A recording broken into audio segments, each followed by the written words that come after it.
So now we can finally talk about we can say what a Riemann surface is. The reason I'm going to do it now is because we had some definitions for what a function was, what it meant for a function to be holomorphic at infinity or holomorphic to infinity. We talked about maps on P1. And I want to show that this definition actually comes from a genuine, a more concrete definition. Okay, so the idea is so a Riemann surface is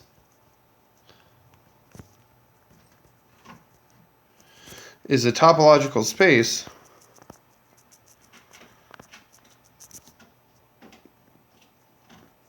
that locally looks like the complex numbers. Okay, so examples we've seen so far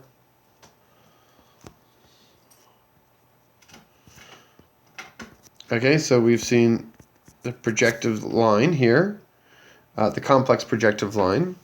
We've seen these tori, complex tori. And then we've also seen so these surfaces defined by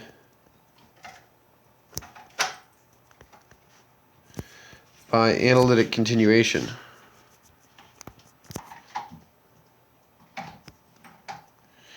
Okay, so sometimes we had so we had square root of z, say, and it wasn't defined everywhere. We had to make this branch cut, but we could continue this function around here and get different values. And to make this function one-valued, we had this idea of a surface. Okay, so via analytic continuation. Okay, so I'm going to give the official definition now. Okay, but before that I have to I have to talk about what a chart is and what an atlas is. So let M be a topological space. So a chart is the thing that makes sense of the expression that it locally looks like the complex numbers. So a chart is a pair. So locally, so we have a where U is, this is open, and phi is a map from U, and it goes into C here, but we'll just look at the image here, okay? And this is going to be a homeomorphism. So this is a continuous map with a continuous inverse function. Okay, so this is a chart. It's an open set with a map to the complex numbers that makes it look isomorphic to some open set there. Okay, and so an atlas is a collection of charts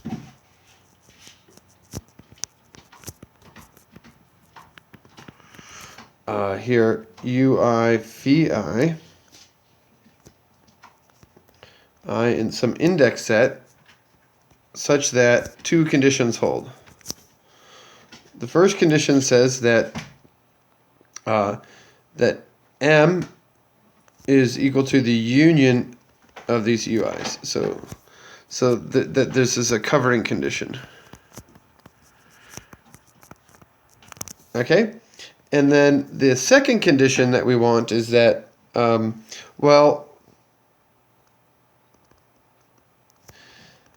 so this guy is analytic where defined. Okay, so what does this mean? So we saw that phis go from the open set of the the open set of the topological space to this guy, to phi of u. So where it's defined is the following. So note that phi, what did I do? Phi I composed with phi j inverse.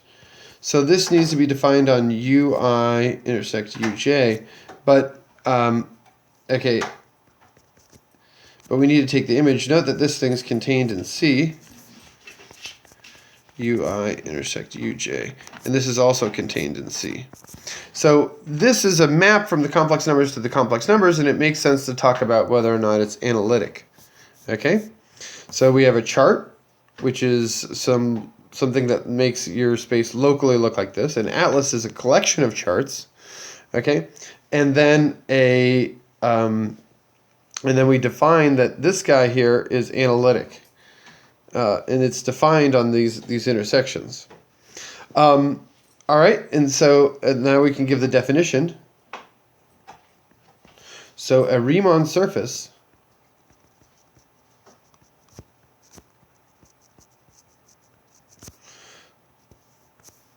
is a topological space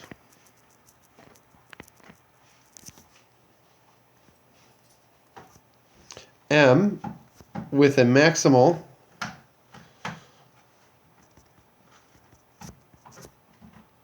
so it's a pair consisting of a topological space with a maximal and these are called holomorphic atlas. Okay, so that's what a Riemann surface is. I should have said that this thing here, this is technically a holomorphic atlas. There's other types of atlases. Sorry if you can hear my dog in the background. It's eating a bone. Okay, and then this is so this is a holomorphic atlas by saying that this thing is analytic or holomorphic. Okay, there's other types of atlases where I could have changed this thing here to like CN or RN. Okay, in this case, and then here we could have changed this condition here for, well, analytic in the multivariable sense.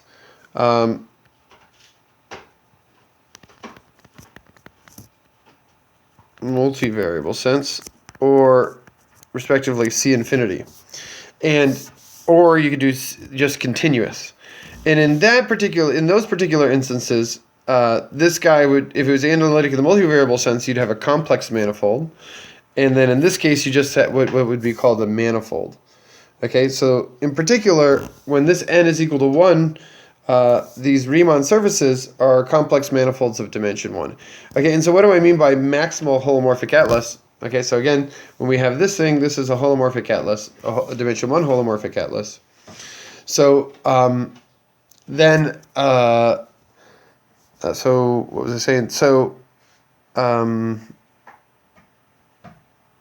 yeah, so this is what a Riemann surface is. So maximal holomorphic atlas. So why do we do that maximal condition?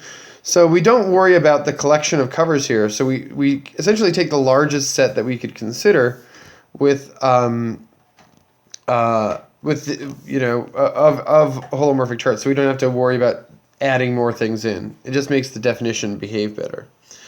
Okay, so and there do exist multiple topological spaces with distinct non-isomorphic holomorphic atlases. Okay, so let me just say a fact real quick here. So any atlas determines a unique maximal atlas. So once you have a covering, you just throw in every other covering that is compatible with the covering. By compatible, I mean satisfies this condition that the transition maps will be as prescribed. So I want to talk about the coordinates of the projective line here. So in homogeneous coordinates, these guys were in here. So these are homogeneous.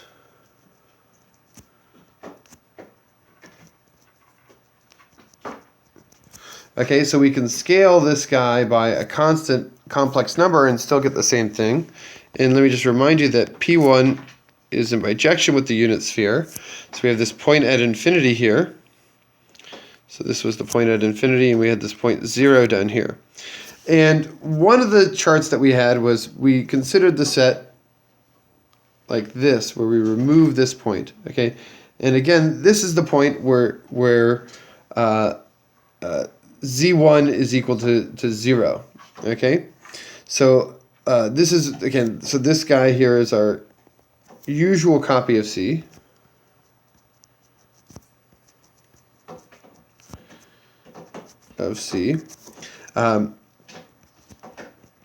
Okay, we can call this guy U maybe. This is the set of these guys, these homogeneous points, where z1's not equal to 0. Okay, and when we have that this guy is not equal to 0, we have this map here, phi, which takes these guys here, right, to the complex numbers, and what it does is it sends some element here to the element in here, which we call z, which is z0 divided by z1. This thing's well defined because we can scale this by a complex number and we still get the same number. Okay, so this is the coordinate chart. This is the open set here, and this is kind of this usual copy of C. The point at infinity is exactly where z1 is equal to 0. So this is the point, 1, 0 here. So this is the point at infinity. So to get the point at infinity, right? So we delete a point down here. Okay, and so this is the chart at infinity. So this guy we can call U infinity. Its exact description is the set of z0, z1, where z0 is not equal to 0. And we have a map here, which we call phi infinity to C. And it takes this guy, and it maps it to what we called zeta, which was z1 over z0. So it's a very symmetric situation. We have these two charts here, chart at infinity, and the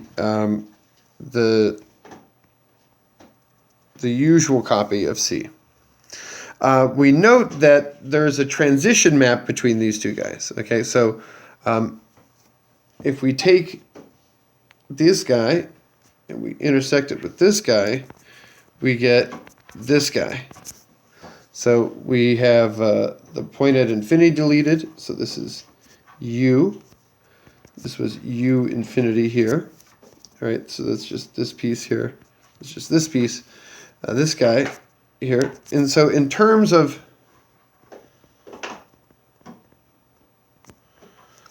z coordinates, so this is U intersect U infinity, which was this guy. In terms of z coordinates, this is the set of, so let me write it like this. U intersect U infinity. So this is the set of z such that z is not equal to 0. This is a subset of the complex numbers. This isn't quite exactly right because in order for this to make sense, we actually have to apply our usual coordinate chart. Okay? So in terms of z coordinates, so this is the z coordinate thing, we are looking at this map here. So this is what we mean by one of these intersections. And we can look at what, so there's a similar description in terms of zeta coordinates. Of zeta coordinates. So these were the chart, this was the chart in infinity. So we call this phi infinity, U intersect U infinity. So these were the set of zetas where zeta was not equal to 0. This is also in here. And now we know how z and zeta are related. Z and zeta are related by them being reciprocals of each other. So to get from this guy to this guy, right? So this was phi of u intersect u infinity. This was phi infinity of u intersect u infinity. So this was the zeta coordinate. This was the z coordinate. How do we get between them? Well, we go, let me just write this like this. So, well, we just apply phi inverse composed with phi infinity. So we take z, okay, and then we actually stick this inside all of P1, and then then we apply phi inverse where it's restricted. So I guess this maps to this way. So this was phi infinity, and this is maybe phi inverse where it's defined. Okay, so maybe this isn't defined everywhere. Okay, but if we look at what this does, okay, we know what this is going to do. So it's just going to be 1 over z. But in actuality, what it does is it does phi infinity, and then in homogeneous coordinates. Okay, really what we do is we think about it like this. We think about it in terms of the easy way, okay? But I'm just writing down the technical details of the definition so that we can see that the construction that I'm doing is performing as advertised. So z1 was not equal to 0, so it's this thing here. And then to do this guy, we take this coordinate and we divide it over to this side. Okay, so that's how we get the transition map. And so you can note this is holomorphic on its domain. Okay, so the transition map is holomorphic. Okay, so again, how do we define for these charts for P1? Okay, so we just look at these two things. So this is the usual copy of C, right? But we write down the chart, and it takes this guy to this guy. This is the chart at infinity, you know, and it does the opposite. It's a very symmetric situation. When we intersect them, well, we just get, in terms of z coordinates, this is the copy where z is not equal to 0. In terms of zeta coordinates, it's the same thing. And in order to okay, so we already know that z and zeta, just from this formula here, that z and zeta are related by being reciprocals. Okay, so that's the quick way to see the transition map. But the technical definition of how to work around with it is that you have to actually apply the definition like this. Okay, and so this shows you that P1 is actually a Riemann surface. Again, we check the Riemann surface only by checking. We only need to check it on one chart or one atlas. Okay, we don't need to check it on every single chart in a maximal atlas. That would be impossible. Okay, but we use this finite chart consisting of these two open sets, and that's how we check it. Okay, so let's give a definition. I want to talk about when morphisms of Riemann surfaces are holomorphic. Okay, so we want to make a category out of Riemann surfaces.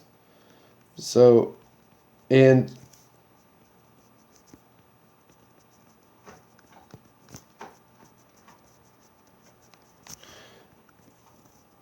okay, so morphisms of Riemann surfaces. So I want to talk about when, what does it mean for there to be a morphism of Riemann surfaces? So definition. So f from x to y is what we'll call holomorphic.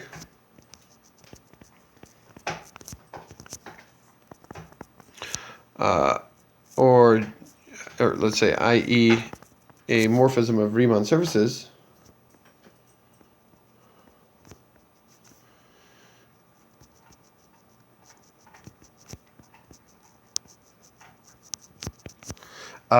if and only if 1, f is a continuous map, so it's a morphism of topological spaces, and the other thing is that we have psi composed with F composed with phi inverse is holomorphic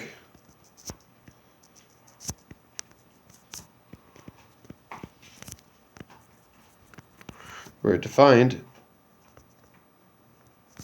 for charts. So for charts U phi of x and v psi of y. Okay, so that's what the definition is. We maybe can talk about what it means. What it means for this thing to be where defined, right? So we'll note that. So for phi okay. So how do we make this well defined? So we need to take f inverse of v, and we need to intersect this with u, and then we need to take phi of this thing. So this guy's a subset of C. And then we can apply phi inverse to this, and what we'll end up getting is end up getting a map to, okay, so once we apply phi, so we take this, we apply phi. Okay, once we apply phi inverse, we get something in x. Once we have something in x, we can apply f to this, right? And where does this thing land? So this lands in f of u intersect v. But then we need to get this to be a subset of C. So we take psi of this thing. So this guy is a subset of C.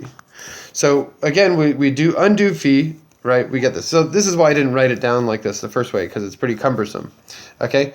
But if you just say that you just do the obvious thing where you take a chart, right? And you interpret the map in terms of those local coordinates. So that's what a coordinate chart is. Then you get you have the condition that this thing's a holomorphic map.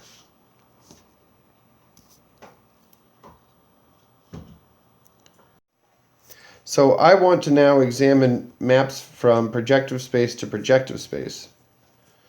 Okay, and to do this, I want to use some coordinates. So we'll use z1 over zeta coordinates here. So we have the z coordinate, which is not at infinity, and then we'll have a map here, and then we'll have z tilde is equal to 1 over zeta tilde.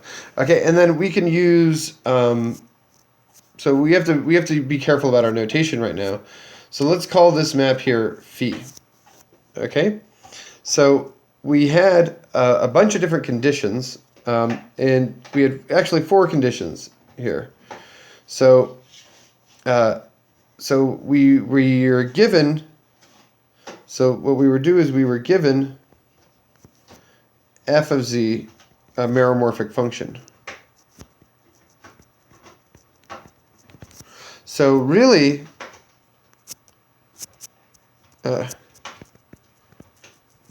in this particular case, f of z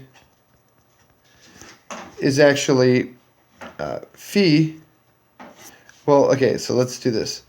So this is phi tilde composed with phi composed with phi inverse. So this is var phis of z. So when we're specifying a holomorphic function, what we're really doing is we're looking at this finite chart, right? We're applying our function, and then we're going back to the finite chart on the target space. Okay, so when we specify a function, we're really specifying only a part of this. And the other conditions for holomorphicity at infinity are what happens when we do the other charts. Okay, so what are the other possible charts that we can look at? So let's look at the other possible charts. Combos. Right? And here right? We had on the domain side we have. Let me redo that. So on the domain side, and on the range side, we have this guy. So we had u tilde infinity. So this guy deletes this point. This guy deletes this point. We have u infinity. This guy deletes this point, and then we had u like this, and that deletes the infinite point here. Okay, so this is the domain side.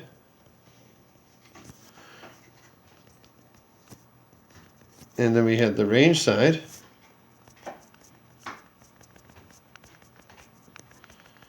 Okay, and we have 4 combinations. So again, we took phi.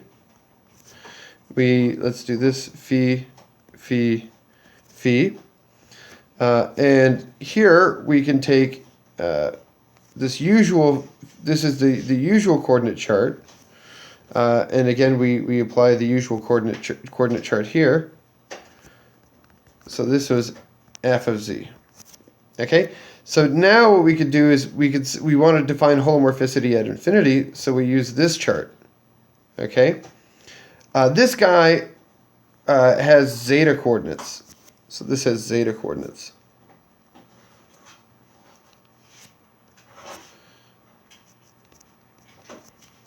All right.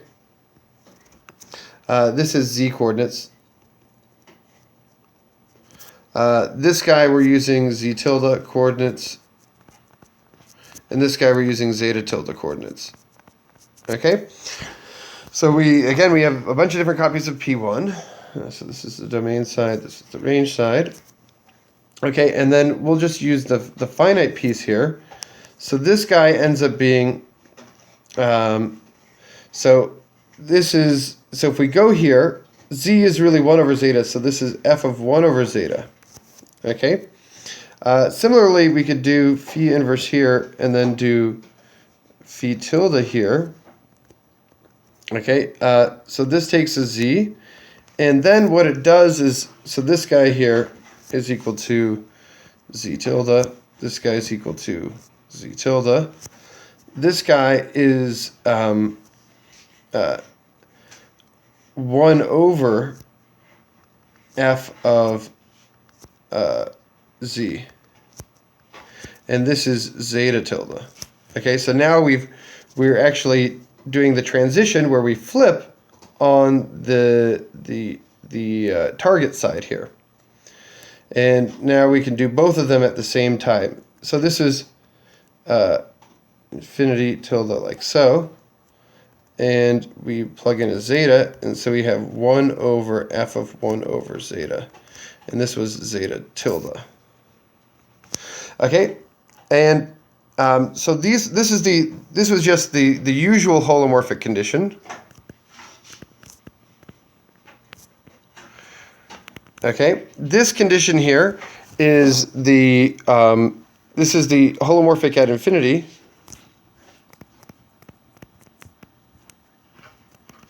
This condition here is holomorphic